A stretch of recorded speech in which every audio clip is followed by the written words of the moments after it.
Yeah. Thank you, Madam Deputy Speaker. And here we are, well over a year into this new administration, this new Labour government, and it is clear that they have fundamentally mismanaged the economy in their first year of office. And what do we see, Madam Deputy Speaker? Borrowing costs up, growth flatlining, taxes rising, and businesses, Madam Deputy Speaker, being absolutely hammered. And to fix this mess to the tune of 50 billion, who knows what it might be, Labour are now threatening to hike taxes on anyone that they haven't already squeezed in submission already. And it is clear, Madam Deputy Speaker, that they are coming after your property. Yes. If it wasn't enough for Labour to literally legislate to compulsory purchase your garden, your home, by giving local authorities and Natural England more power through the Planning and Infrastructure Bill to compulsory acquire it, not at market value, but at a disregarded value relating to agricultural property value if it's a farm. If they don't manage to grab it, Madam Deputy Speaker, they're certainly intending on taxing it. And if this tax on your home or your garden wasn't bad enough, Labour are also coming after your business. Through the changes to inheritance tax relief, agricultural property relief and business property relief, this government has destroyed one of the very sole business environments that our communities, our businesses rely on. The ability to pass an asset on to your next generation and be able to earn an income from it. Across my constituency, we've seen soft furniture makers like Fiberline, to brewers, from farmers to hotels, to those involved in the hospitality sector, that have all actively taken the decision to slow the amount of investment that they're willing to put in to the growth of their own businesses. Why? Because of the threats that are coming out from the previous government's budget back in October last year, the Labour government's budget, and the budget that is coming forward down the line. I will give way. I'm very grateful. He's making a powerful speech on this, but he mentioned the hospitality sector.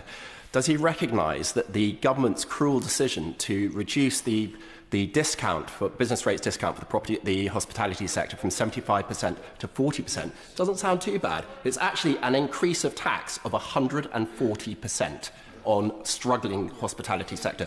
What does he think impact that has on future investment plans? Well, my honourable friend makes an absolutely valid point, because many of our family businesses, whether it's in the hospitality sector or others, are actively withholding a level of investment that they want to, their business to grow and thrive. And, Madam Deputy Speaker, I've spoken to many farming businesses, many family businesses within my constituency who have worked out what their BPR or their APR liability is likely to be over a 10-year plan going forward, and therefore holding that level of investment back that they may have to give to the Chancellor, and not investing it for the future growth of their business. And, Madam Deputy Speaker, that is not good for the health of the communities and the businesses that we represent.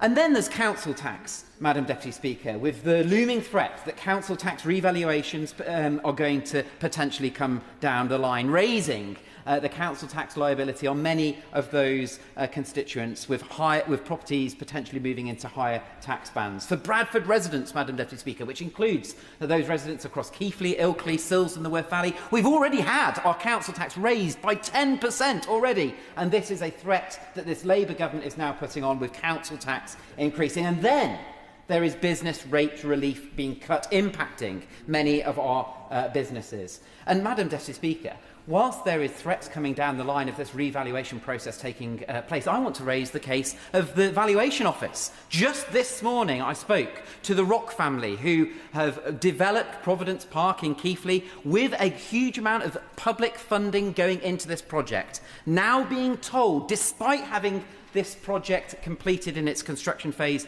in April earlier this year, that the Valuation Office, despite an application being submitted, is not even progressing with providing what the business rate liability will be. So therefore, the Rock family are not able, as easily as they wish, being able to let those business premises. So I asked the Minister, sat there, what is he doing right now to put pressure on the Valuation Office to get a grip, to pull their finger out on and get these rates looked at, not just for Providence Park, but for those many businesses up and down the country that are struggling to get a level of understanding from the Valuation Office right now. Madam Deputy Speaker, this debate is about property taxes. We know that this government has an indication that they are going to come for property owners in this budget that's coming down the line. They've indicated that already in the previous budget through the changes to inheritance tax.